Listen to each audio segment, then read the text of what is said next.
Hello everybody and welcome back to Odin's movie blog. I am the critic who is a cynic. Hope you're doing well today. Yes, I'm coming with you with a second video, and that is because I saw this story and just could not resist talking about it. And also, how is it that I, Odin, could possibly go a day without talking about the infamous, the impeccable Captain Marvel? As everyone's like saying, oh my gosh, you're so obsessed with Captain Marvel. No, I'm just obsessed with movies, and some of the biggest movies that we have right now are superhero movies, and the next big superhero movie to come out is indeed Captain Marvel from the MCU, and so therefore I think it's totally relevant. But this headline really did grab my attention, not to mention the fact, and I saw the headline first before I saw where it was published, but I think they both just work so well together. So if you have not met the Mary Sue, please meet Mary Sue, and of course we'll be speaking of potentially a Mary Sue, though of course, to be fair, not until the movie comes out can we really say for sure whether or not she is a Mary Sue. However, I think that most of us can say that the character, as far as it being kept alive in the comic books, definitely follows along that part, follows along that type of storyline because of the fact that she has been rejected by fans over and over and over again and has been rebooted countless times, even just from 2012. And so therefore, if the character isn't working and cannot be sold and cannot be appreciated, you should probably get rid of the character, but that is just me. But anyway, let's get to this amazing headline here. So it says, for the last time, let's not pit Captain Marvel and Wonder Woman against each other. Okay, well, let me just point out this for starters. You can absolutely pit these two against each other. Not only are they both movies, and yes, there has been a long history of comparing movies to each other. Not only do they both have a female lead, even more so reason to compare them to each other. Not only are they coming from both the DC and MCU, so therefore you have the DCU on one side versus the MCU, one of the biggest battles of the day. Obviously, the MCU has a big advantage when it comes to money and success, but the DCU is catching back up. Aquaman was great. However, you could obviously have a DCU versus MCU first female film. Obviously, you could find a comparison there. So yeah, absolutely, you can pit these two against each other. Also, on the one hand, you have a woman who is strong, who served in the military, who is a badass. And on the other, you have a woman who trained for the movie. Okay, yeah, she trained for the movie, and other than that, she is a typical Hollywood white woman, white female elitist who has made it her point and has made it her mission in life to try and go after white men.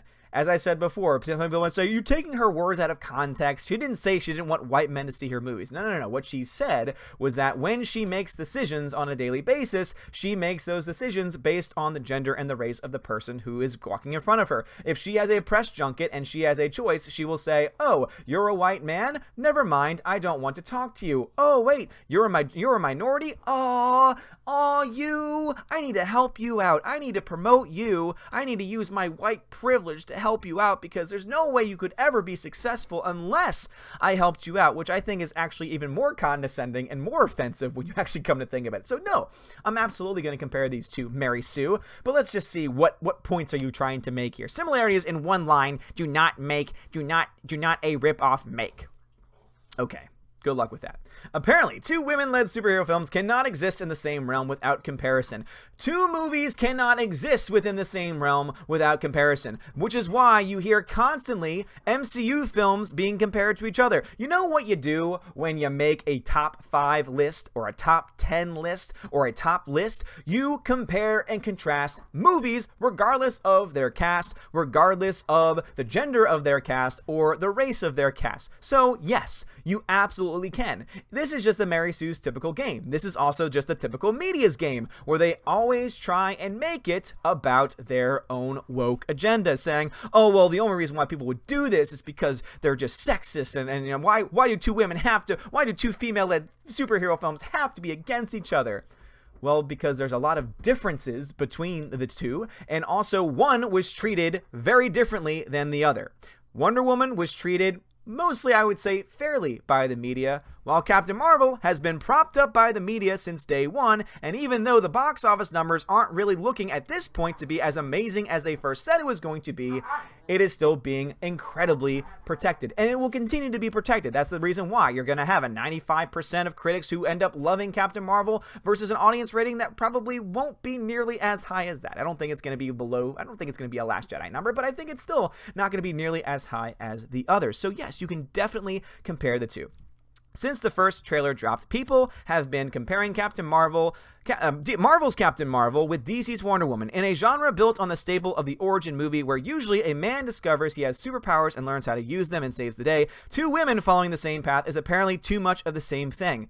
No. Once again, we make comparisons all the time, regardless of the gender of the person involved. That's what opinions on movies are. And also, when you have franchises, that's what you do. You compare and contrast them. And especially since you have two that happen to also be rare things, according to you, by your own volition, you say, oh, we don't have enough women. No, we don't have enough women superheroes. Okay, well then, therefore, you would admit that Wonder Woman and Captain Marvel are very rare circumstances of women being in charge of film, and so therefore it would make even more sense to compare them. You see, here's the problem, Mary Sue. Here's the problem, media. Two opposite things cannot be true at the same time. Either there aren't female-led superhero films, and therefore we have to compare these films. We have to show that they are the same, and we need more of them. Or we have plenty, and therefore, why are we treating women any differently than men? I mean, again, it doesn't make any sense. It does not make any damn sense. First, it was writers saying, step aside Wonder Woman, which was nonsense because no one said step aside Iron Man. When a new male hero is introduced in either franchise, people immediately began tweeting that Carol and Diana would be friends, or better yet, girlfriends, because hey, female solidarity can be a thing in the superhero genre, even if the franchises are only just now giving us female leads and female friendships. The reason why you're seeing this is because, by your own volition, in your own mindset, there are not women-led heroes in the history of cinema, only until recently, only until Captain Marvel, maybe Wonder Woman. Okay, we'll count Wonder Woman, but not until then. We didn't have any women. Oh no, the women did not have any leads at all in any movies whatsoever. Okay, in the MCU franchise, 20 films, yes, you would be correct. In the DCU universe, yes, with Wonder Woman, you would be correct as well. But it's so funny that you admit that it's rare, and then when people compare them because they're two rare things that are very similar to each other because of the rarity of the gender of their lead performer, you then criticize them. It's interesting, once again, your logic behind talking about this very subject matter. And gosh, female friendships and female solidarity. Now, some DC fans are accusing Captain Marvel of ripping off Wonder Woman for a key moment in one of the latest trailers. In Wonder Woman, Diana replies to Steve saying he won't let her do something with what I do is not up to you. In a new Captain Marvel teaser, Carol tells someone off camera saying, I'm kind of done with you telling me what I can't do. Some DC fans now are taking this as a sign that Marvel ripped off Wonder Woman. I mean, Captain Marvel was in development, had directors and screenwriters by the time Wonder Woman came out, but clearly there can only be one. All right, well, that's just a stupid comparison nonetheless, and also, dear Lord, that English sentence. Similarly, some trolls are now saying that Captain Marvel will flop at the box office due to star Brie Larson's comments about inclusion, and Wonder Woman succeeded by not upsetting men and will do more for women overall. We are saying that Captain Marvel will not live up to expectations. Notice how when we say flop, or when we're criticizing Captain Marvel, or, questioning its box office, we're not saying that the movie is going to lose money, though many people are. People like me, and many other people like me, the ones who are very outspoken, have maybe a bit of a larger platform than others, what we're saying is that it's this kind of woke stuff that usually leads to a downfall. Get woke, go broke is not just an expression. It is also based on reality. Look at some of the best TV shows that went woke, and then all of a sudden, oops, ratings are starting to fall. Oh, wait, now the show doesn't exist anymore. It is a phrase that is based in reality. What we're seeing right now in Captain Marvel is that we have a star in Brie Larson who has made it her point, has made it her agenda, has made it her activism, again, her words, not mine, to have this film be the leader of all women and all females, and it's going to be a new generation of female-led heroes, no matter how important they are or no matter what their origins might be. And so, rightly so, we're calling her out for her stupidity, and also by the very fact that she and many others, especially the Mary Sue, are ignoring the countless numbers of strong female performances that we've had previously, not to mention how they continue to ignore that Alita Battle Angel exists. because they think, oh, well, she's not really a woman because she's a cyborg and so she can't truly represent us.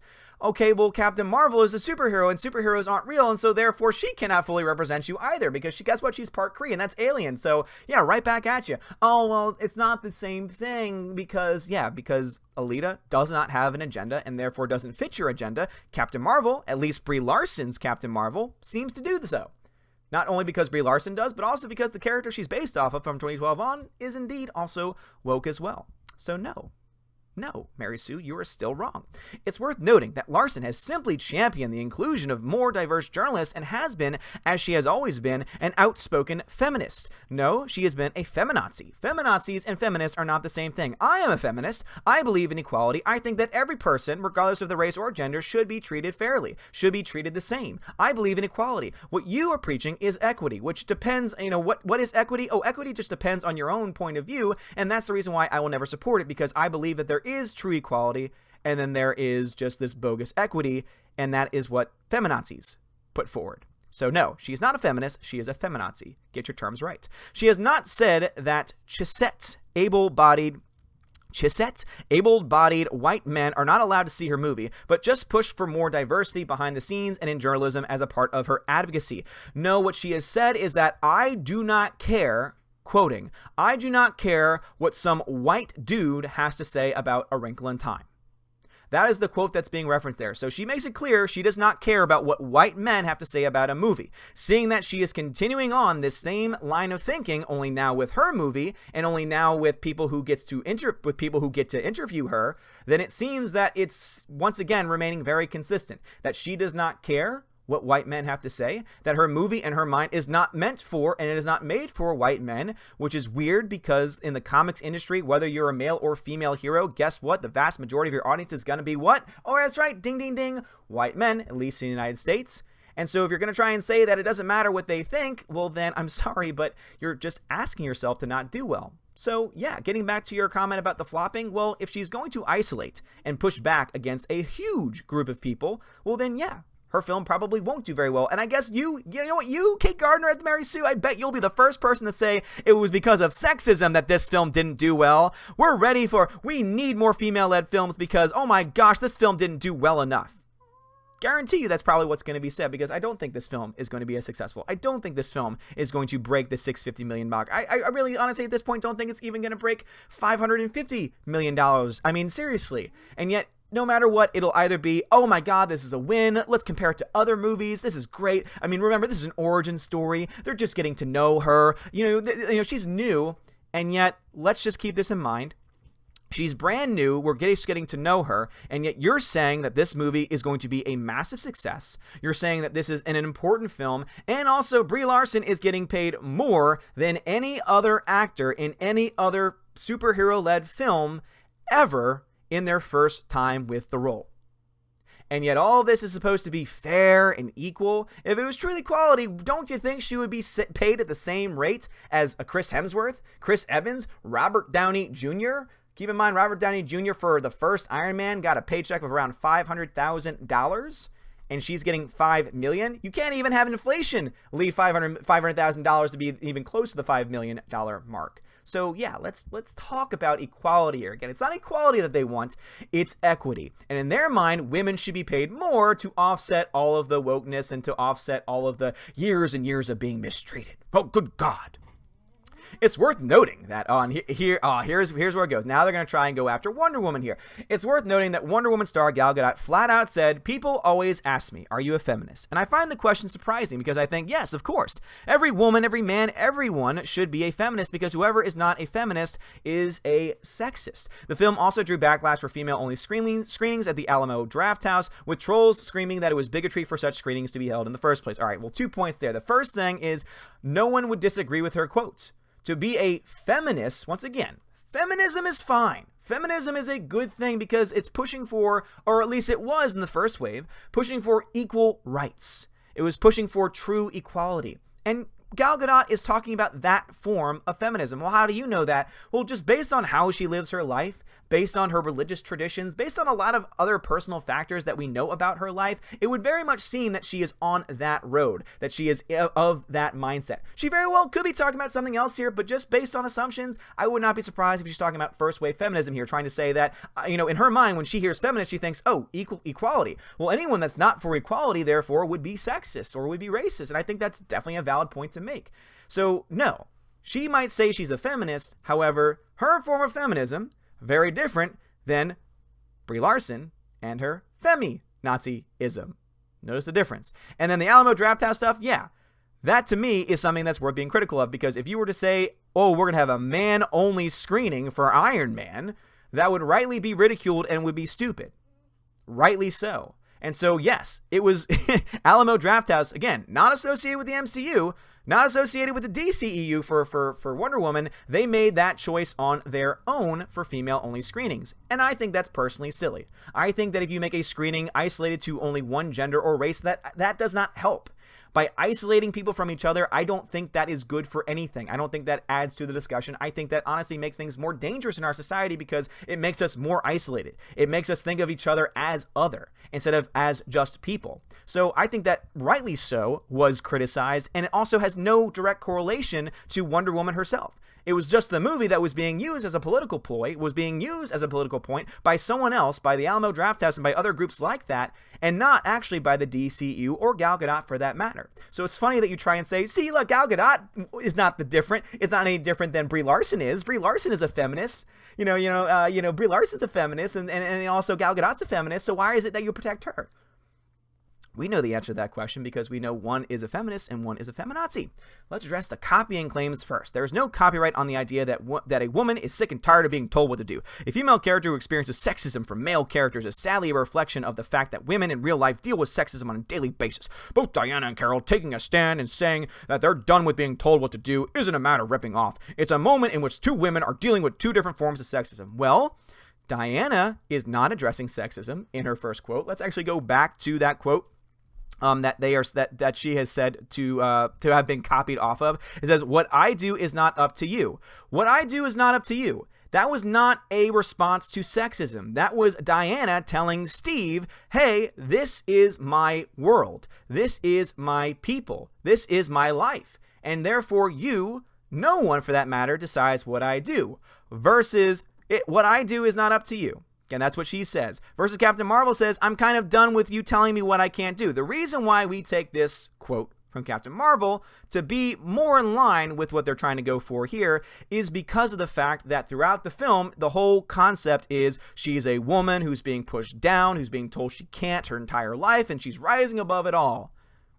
Again, not just feminism, but in reality, femi-Nazi-ism.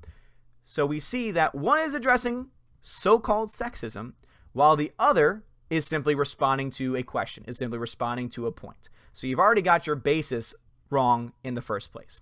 Carol's line comes after a montage of her being told what she can't do by men in her life, ranging from this isn't a game for little girls or to you won't last a week. Carol gets back up, dusts herself off, and delivers what is sure to be a powerful line in the film. On the flip side, Diana is dealing with Steve, who is supportive but still keeps trying to tell her what to do in certain situations. They aren't ripoffs of each other, but rather two women having familiar response to different kinds of behavior. So once again, Steve is not being sexist here, but is worried for her because guess what? He cares about her, dare I say loves her, and so therefore cares about what happens to her, versus Carol, who seems more and more, the more we find out about her, to be a very self-centered individual. A very self-centered and woke individual.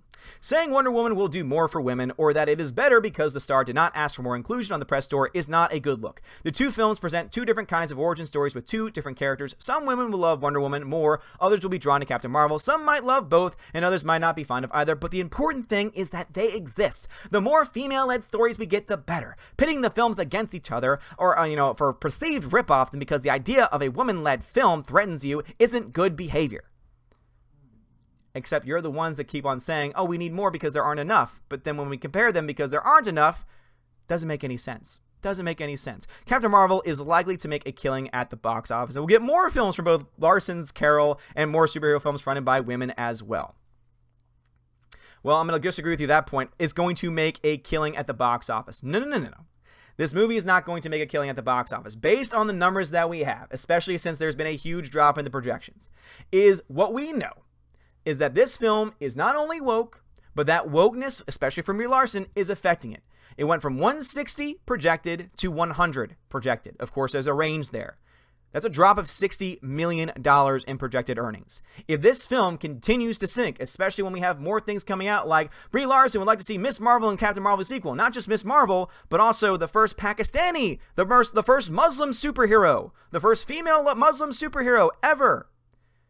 If this couldn't be more identity politics driven, then this would be very clear that she's doing that. If we continue to get new Motivation Monday, if you want to be motivated because women are strong, look at this new look and this new trailer that continues to make her look awful. Look, she can move a car. That's in neutral. That is something that you can find countless videos of women doing better and faster, bigger, faster, stronger. And also you can find men doing the same thing. One is an old man doing that with his teeth, and the car is much larger.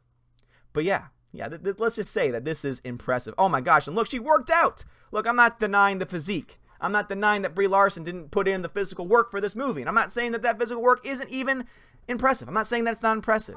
What I'm saying is this. If we continue to play this game, of you can't compare these two films, but wait a minute, these are, according to you, the only two films that we have, the only two films that exist that have strong female characters, right? So how is it that if these are the only two films that exist that we can't compare the two with each other?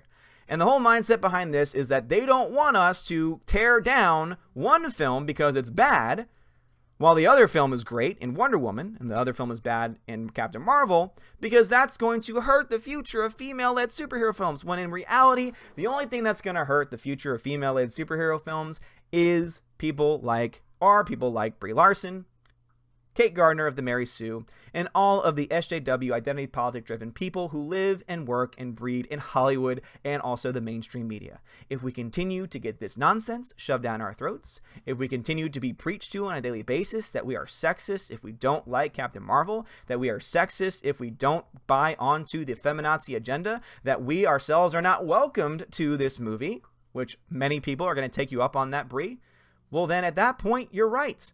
This will be dangerous for the future of superhero films for women. But it's not going to be because of Gal Gadot. It's not going to be because of the DCU. It's not going to be because of Wonder Woman. It's going to be because of one and sole reason, and that is Brie Larson's Captain Marvel, which is set to underperform tremendously and also at the same time really, really, really set what we perceive to be strong women in movies back a long, long way. But anyway, guys, what's y'all thoughts about this? Like, seriously, I saw this Mary Sue article and I was like, God, I got to talk about this. I got to go through it. I got to rip it apart because, dear Lord, these people are just so full of themselves. And also, of course, this has been covered before, but Brie Larson, again, saying, I want to see Miss Marvel. I want to see the first, Muslim female character because of inclusion and because of women and everything. Has nothing to do with the fact that the character is just not doing well in the comics. In fact, these are two characters not doing well, which really means that they shouldn't exist anymore. And then, of course, oh my gosh, she can push a car. Oh my gosh, look, she's working out. She's working out. We're all getting tired of it. So anyway, guys, what are y'all's thoughts about all this? Let me know your thoughts in the comments below. If you like this video, smash that like button, give me a thumbs up, give me a subscribe. You're all amazing and beautiful people. Once again, go see Alita Battle Angel. This will be dropping. You're probably watching this in the evening because I want to try and put some space between my last video and this video. But guys, seriously, you're awesome. I love you all. Have a wonderful day. And as always, God bless.